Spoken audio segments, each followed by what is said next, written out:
may kumakalat nga sa, hindi kumakalat ba sa Reddit ba yun or sa Facebook na sabi nila, engineer daw talaga kayo. So, what's the truth? Hindi, flight attendant. Ako, Muse. Hindi po kami engineers. Hindi, maraming beses na namin sinabi sa live namin na hindi kami engineers.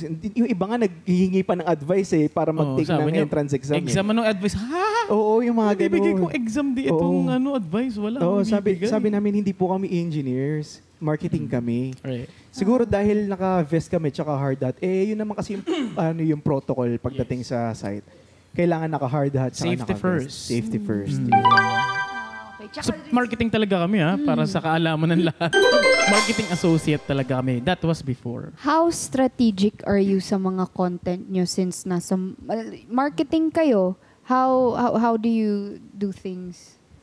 Unlike ako, wala akong background sa ganun. So parang, abala na, post na lang ng content. So how intentional and strategic are you?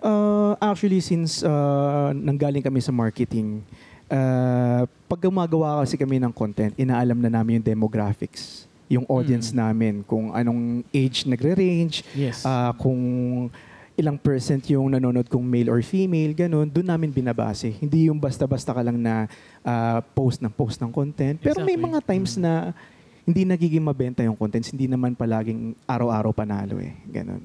And to make things more natural na rin siguro, ginagawa kasi namin, especially pag nagpo-promote kami ng brands, palagi kami one take.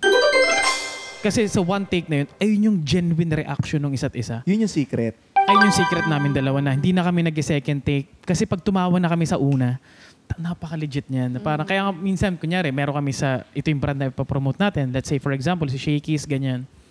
And then, ito yung nasa, namin, na pag-brainstorman namin. Hindi namin sasabihin yung ibang lines.